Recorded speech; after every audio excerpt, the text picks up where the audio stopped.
Hello everyone, my name is Heather and this is New Release Tuesday. I know there hasn't been one in quite some time and I apologize for that. I've had a little bit of a hiccup with scheduling and all that kind of stuff, but you're not here for that. You are here to hear the new releases, so let's get on to that. First book today is Frozen by Erin Bowman. This is the second book in the Taken trilogy. Since this is a sequel, I do not want to spoil it, so I will be telling you about the first book in the series. In Clay Suit, there are no men. Every single boy vanishes at midnight on their 18th birthday. They call it the heist. This series follows Gray Weathersby, who is mere months away from his 18th birthday and is ready to accept his fate. That is until he receives a letter from his mom, making him question maybe things aren't what they seem. What lies beyond the wall in Clay Suit, and is Gray willing to risk everything to find out? House of Ivy and Sorrow by Natalie Whipple. Josephine Hemlock has spent the last 10 years hiding from the same curse that killed her mother. Suddenly, a mysterious man shows up at her magic-fortified home. She realizes that her mother's killer has come to destroy the rest of the Hemlock bloodline. She starts to research who she just might have to fight, and finds herself falling deeper into dark witchcraft than she had ever imagined. She starts to wonder if the very curse that killed her mother is the only way to save everyone she loves. What I Thought Was True by Huntley Fitzpatrick. Gwen Castle lives on a Nantucket-esque island and hails from a family full of fishermen and house cleaners whose job it is to keep the island people happy in the summer. Enter Cass, a rich kid from across the bridge, and Gwen's biggest mistake ever. Cass gets the job as the island's yard boy, throwing them two together far more than Gwen would have ever liked. I have read Huntley Fitzpatrick's first book, My Life Next Door, and loved it, and I have also read this one, and guess what? Loved it. This is a definite read for the spring and summer months, for sure. The Forever Song by Julie Kagawa.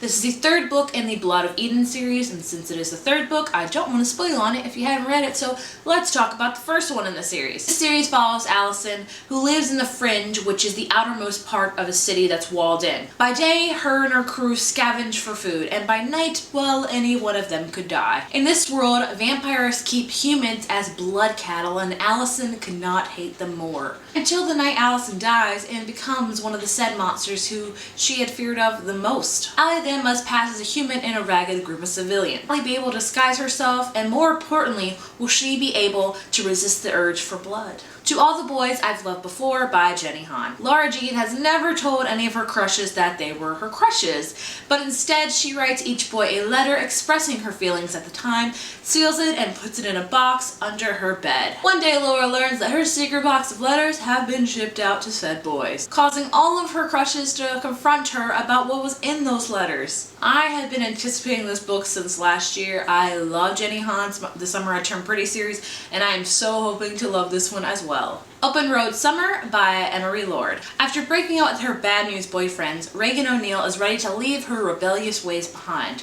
And her best friend, country superstar Lila Montgomery, is nursing a broken heart of her own. Fortunately, Lila is going on tour soon, offering a perfect opportunity for a girls-only summer breakup ballads and healing hearts kind of thing. But when Matt Finch joins the summer tour as its opening act, his boy-next-door charm proves difficult for Reagan to resist, despite her vow to live a drama-free existence. It is not all our vow, but it never quite happens. The Geography of You and Me by Jennifer E. Smith. Lucy and Owen met on an elevator rendered useless by a citywide blackout. Once they are rescued, they spend a single night together wandering the blacked out city, getting to know each other and things like that. Once the power restores, they go their separate ways. Lucy moves to Edinburgh and Owen with his dad to the West Coast. They still stay in touch through postcards, emails, and finally a reunion in the city where it all began.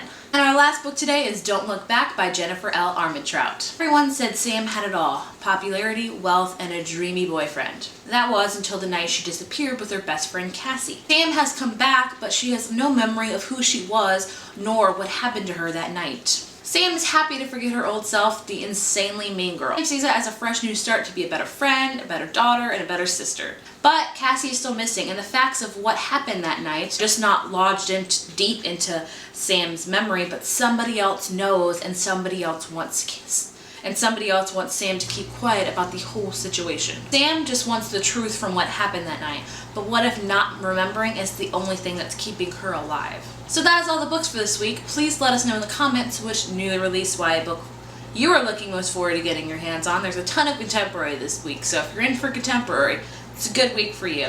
And I will see you next Tuesday, I promise. Bye, guys.